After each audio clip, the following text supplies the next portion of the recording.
Ever since we were kids, my little brother Ryan has carried a deep grudge against me. And if you think it was because he was jealous, you'd be way off. Ryan was always the one who got special treatment. He was the apple of our mom's eye, not me. There was never any reason for him to envy me. To paint a clearer picture, our mom doted on Ryan constantly. He was the family's golden boy. She'd cook his favorite meals, do his laundry, and even rope me into helping him with his homework. I was expected to pitch in just because we were siblings, but I never got the same kind of help in return. I just accepted it, since I was pretty self-reliant anyway. Maybe I'm partly to blame for always stepping up for him without asking for anything back. He never offered a hand when I was in a bind and only came to me when he wanted something. I was always the quiet, bookish type who liked to keep to myself, while Ryan was loud and rough around the edges, a lot like our dad. I've always been the kind of guy who says what's on his mind, never one to sugarcoat things. I think my mom started to see me in a negative light because of how blunt I could be. Her favoritism made Ryan the star of the family, and honestly, I didn't mind it much when we were younger. But things took a turn when Ryan started picking on me for being different. He'd make fun of my height and the fact that I wore glasses. He'd sneak into my room, read my diary, and then tattle to Mom about what I'd written. Whenever I got mad and complained to our parents about him invading my privacy, they'd just laugh it off, acting like it was no big deal. Ryan did some pretty nasty stuff, too, like almost breaking my glasses and messing with my food. One time, he even put little rocks in my cereal, but thankfully I spotted them before I broke a tooth. When I told Mom about it, she just brushed it off, saying, "That's how brothers bond." Whenever we argued, Ryan would go straight for my weak spots, using my insecurities to insult me. We went to the same school, so he knew I was getting bullied by some kids. Instead of having my back, he joined in with the bullies, calling me names like ugly loser or hairy monkey, and even encouraged them to rough me up, saying I was just a big failure.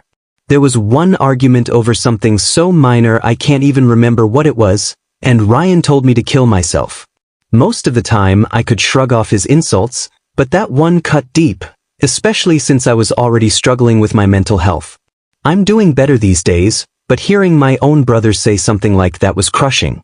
With Dad always at work and Mom not really caring, she even blamed me once, saying I must have provoked him. Things just kept getting worse through high school.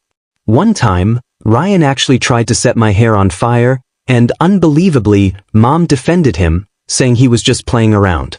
Seriously, who does that?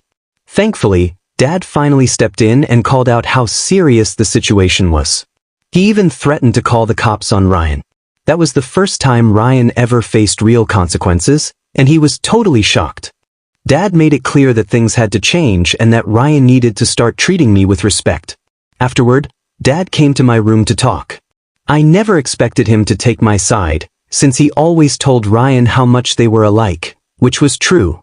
But this time, Dad admitted he'd been waiting for Ryan to grow up, but now he realized Ryan was turning into a bully. Hearing that from my dad meant the world to me, and I almost broke down. I told him everything Ryan had put me through, including the bullying at school. Dad was stunned by how much I'd been dealing with. The next day, he went to the principal and made sure the bullies knew there'd be serious trouble if they kept it up. That evening, Dad signed me up for MMA classes at the local gym, telling me it was time to toughen up and stand up for myself.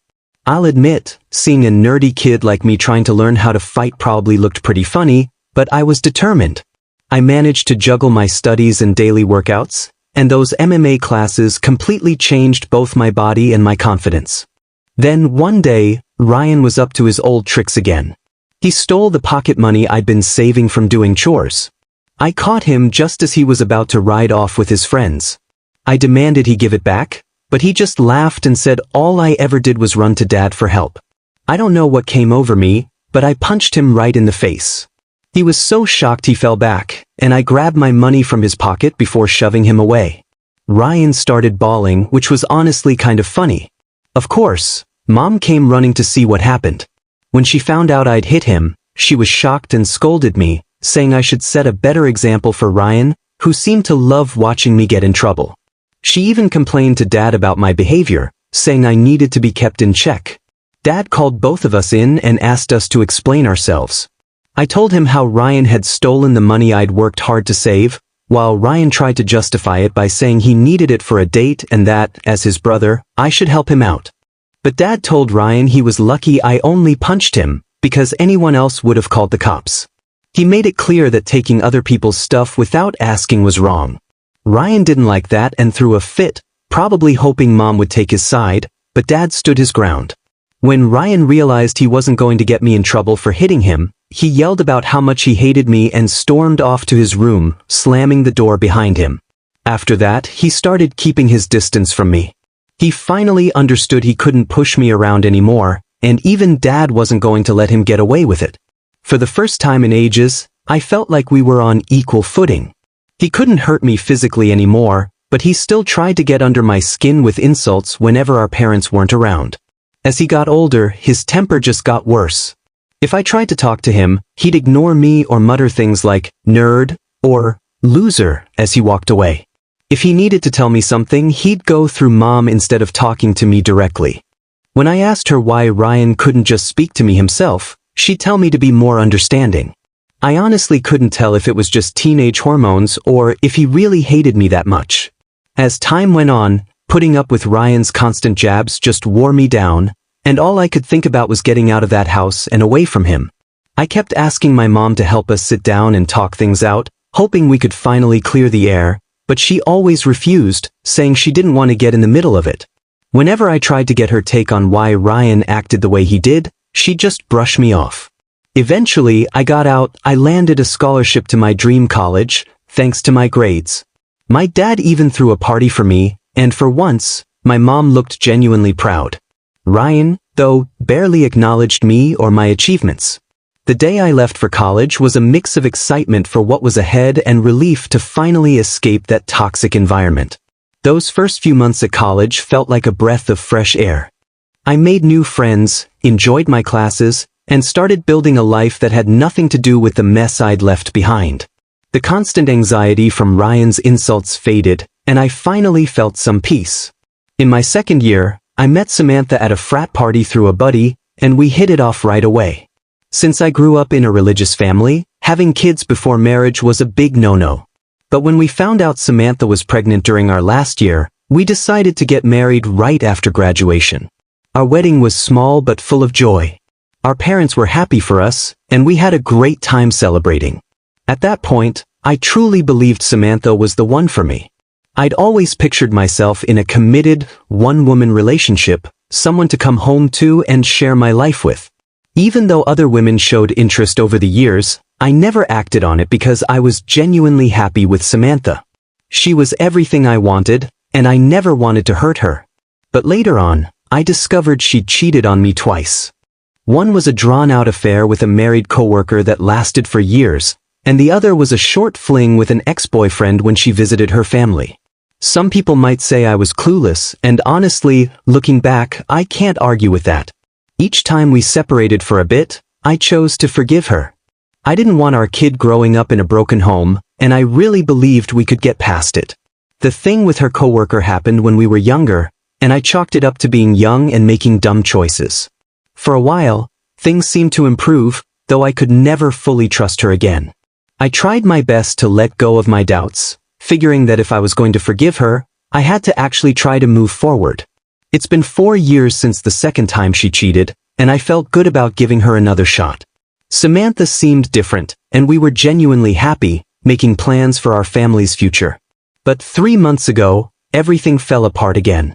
She told me she'd been having a long-term affair and that our son might not even be mine. Her confession hit me like a freight train: shock, betrayal, and disbelief all at once.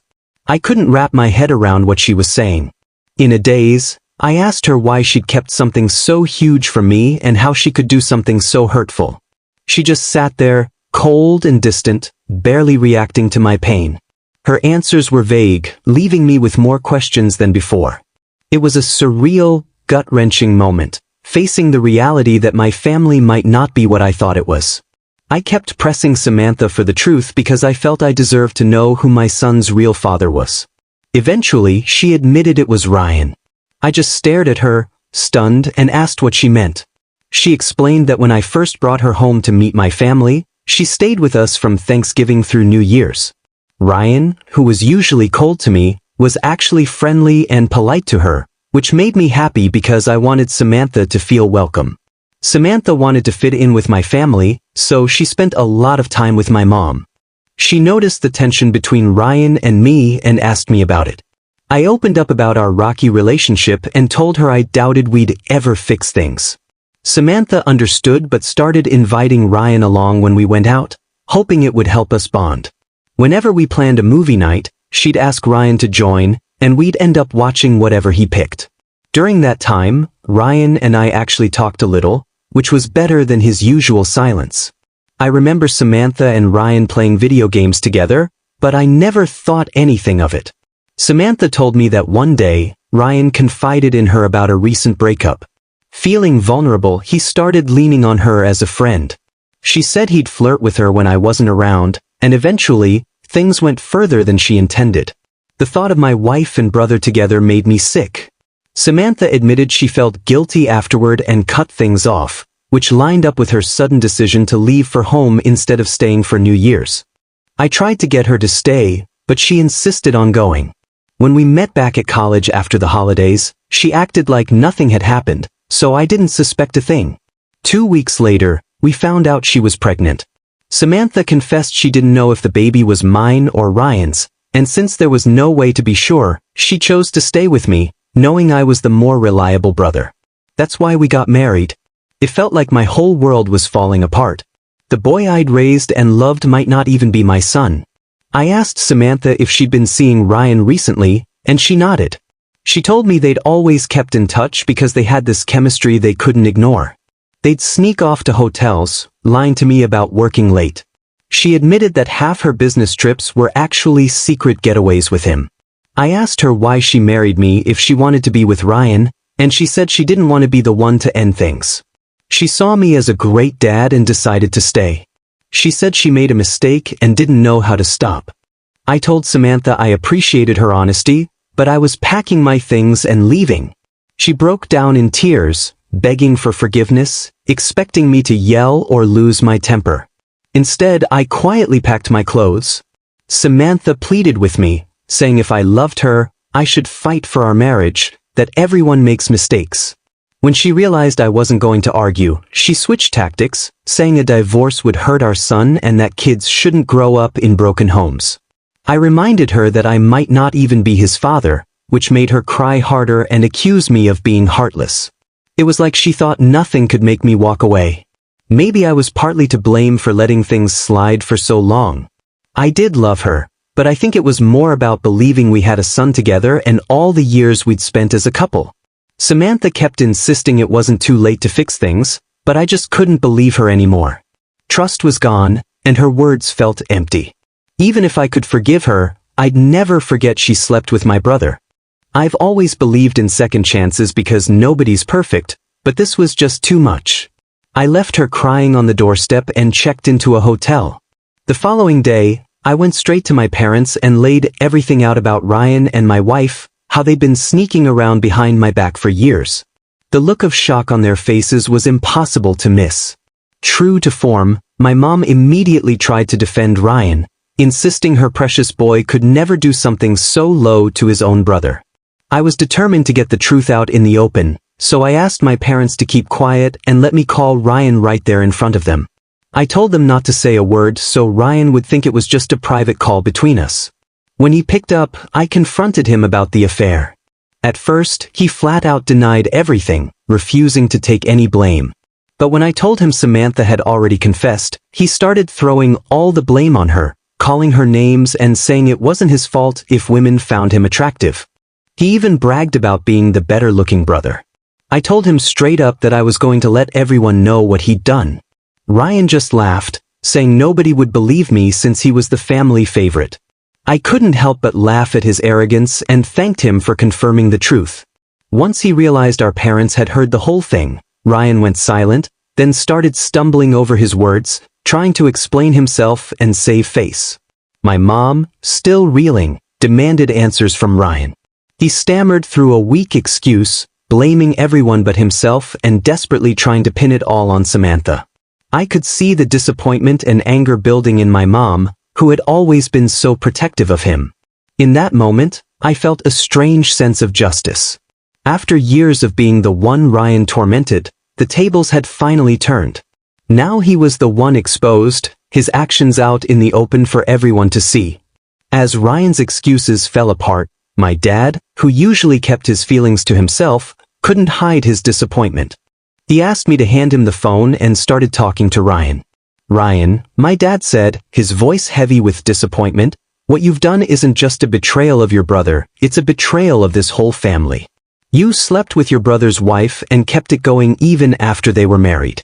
Your actions have real consequences, and you've destroyed the trust we had in you. I raised you both to value family, loyalty, and decency, and what you've done goes against everything I tried to teach you." He paused, letting his words sink in. "The way you treated your brother and the disrespect you've shown for his marriage is unacceptable. You've hurt him and torn apart the family bonds that matter most. Your mother and I are partly to blame for letting things slide, but we're not putting up with it anymore. From now on, you're cut off from the college fund I set up for you. You'll have to figure out how to pay for school on your own, and I'm done supporting your lifestyle. If you think sleeping with married women makes you a man, let's see how you handle life without my money." Through all of this, I kept my cool. Even though I wanted to scream at Ryan, watching my dad finally hold him accountable was the best feeling. I'd finally exposed who he really was, and it was clear he never expected to face any real consequences. My mom, even as Ryan kept trying to defend himself, couldn't protect him this time, and my dad ended the call, shutting down any more of Ryan's excuses. Afterward, my mom came over and hugged me. It had been years since we'd shared a moment like that, but in that hug, I felt a kind of understanding and support I hadn't felt in a long time. She apologized for not believing me all those years. If you'd told my 14-year-old self this would ever happen, I wouldn't have believed it, being vindicated and finally embraced by my mom. After that, my dad helped me find a good lawyer to handle my divorce from Samantha. She and her lawyer tried to play dirty, asking for alimony since I made more money, but her affair worked in my favor. We also did a paternity test, and it turned out Ryan was the father of the child. That news hit me even harder than finding out about Samantha's cheating. I was furious that the boy I'd loved and raised wasn't even mine. Still, I tried to stay strong. Samantha begged me to keep seeing my son, Thomas, saying he shouldn't be punished for what happened, but I just couldn't do it. Every time I looked at him, I saw Ryan, and I hated it. I know it's not Tomas's fault, and I hope one day I can forgive enough to see him again, but right now, I need distance to heal. Once the divorce was finalized, I felt a huge weight lift off my shoulders as I moved into my own place. It was strange living alone, since I'd gotten married so young and never really had a chance to be on my own. But being independent came naturally to me, and I quickly got used to my new life, and honestly, I loved it. A couple of weeks ago, my dad called to tell me he was thinking about changing his will so Ryan wouldn't get anything. My dad's a stubborn guy, and once he decided to cut Ryan out, he meant it. Ryan tried reaching out to our parents and even showed up at their house, begging for another chance, but they wouldn't let him in. Even my mom, who always caved to Ryan's tantrums, seemed done with him, though I know it was hardest for her. Ryan never once texted me to apologize for what he'd done, which just proved he wasn't sorry, he was just upset about losing our parents' support. Dad told me he planned to leave everything to me, making sure Ryan couldn't contest it later. He said he'd leave Ryan just $1. I was stunned. My dad had worked his whole life for what he had, and with his assets, retirement, and life insurance, it all added up to nearly $2 million. The only condition was that if Dad passed before Mom, she'd keep living in the house, even though it would belong to me. I was fine with that, since I wanted to take care of her in her later years. Somehow, Ryan found out about the will, and since he couldn't get through to our parents, he called me yesterday, trying to patch things up. He told me he was struggling at college, and after Samantha found out the truth about the baby, she'd been hounding him for child support. He said he was broke and looking for part-time work but couldn't find anything. He begged me to talk to our parents and help him out, saying he wanted a fresh start. I just laughed and told him I was done with him. I reminded him that he should have thought about the consequences before sleeping with my wife and getting her pregnant. Ryan argued that I was being unfair and that Samantha was just as much to blame, and I agreed. I told him I'd divorced her, so she was his problem now. He shouldn't be calling me to complain about her or the kid. This was the mess he made. Ryan started to get angry, but I cut him off, reminding him he wasn't the golden child anymore. He was the black sheep who'd slept with his own brother's wife. That's when Ryan broke down and started crying, telling me everyone, even our grandparents and relatives, had turned their backs on him. While that was true, it wasn't my problem anymore. I told him we were done and that he should never call me again, because I didn't consider him my brother anymore. Since then, I've replayed that conversation in my head. As much as I can't stand my brother, I'd never heard him cry like that, not since we were kids. I won't lie, it stung a little to see him so desperate. So I guess that's why I'm here, wondering if I should talk to my parents about him, or if I'd just be, update one. Hey everyone. I've seen a lot of people asking why I don't see my son, Tomas, anymore, and some have even called me heartless. I want to explain that I just can't bring myself to raise another man's child. This isn't like being a stepdad. I was led to believe Tomas was my own son, only to find out later he's actually my brother Ryan's. That truth cut me deeper than I can say, and I spent days crying over it. The main reason I don't want any contact with Tomas is because I need Samantha out of my life for good. If I stay involved with her child, she'll always find a way to come back into my world, and I need my space. Maybe you think I'm selfish or cruel, but I just can't see him again, not for a long time at least. Update 2. Turns out, most of you were right, it was my mom who tipped Ryan off about Dad changing his will, which is why Ryan reached out to me as a last-ditch effort. I confronted my mom about it right in front of my dad, and she broke down, saying I'd already punished Ryan enough and that he'd learned his lesson. My dad didn't budge. He told her straight up that if she thought what Ryan did was something you could just forgive and forget, then he couldn't stay married to her, because he'd never be able to get past that kind of betrayal. That shut my mom up real quick. Dad made it clear, if she ever talked to Ryan again and we found out, she'd have to pack her bags and leave. Like I said before, my dad's stubborn as a mule. Hopefully my mom finally gets it. Update 3. It's been 5 months since my last update, and things with my parents have actually gotten better. My dad and I go golfing every weekend now, and he treats me more like a friend than just his son. My mom still misses Ryan, but she's kept her distance from him. The last I heard about Ryan was from my cousin, who said he's been asking everyone in the family for money and eventually had to drop out of college because he couldn't pay the tuition. Now, he and Samantha are living together, and he's working part-time as a mechanic. Apparently, they're raising Tomas together, which I guess is for the best. I never talk about Ryan with my parents, and they don't bring him up either. For those wondering, I'm doing pretty well. I got promoted at work a couple months back, so my paycheck's looking a lot better these days. I haven't started dating again yet. I still need some time and space to heal. I've been going to therapy, so we'll see how that goes. Thanks for sticking with me. If you haven't already, go ahead and subscribe and hit the notification bell so you don't miss out on more wild real-life stories.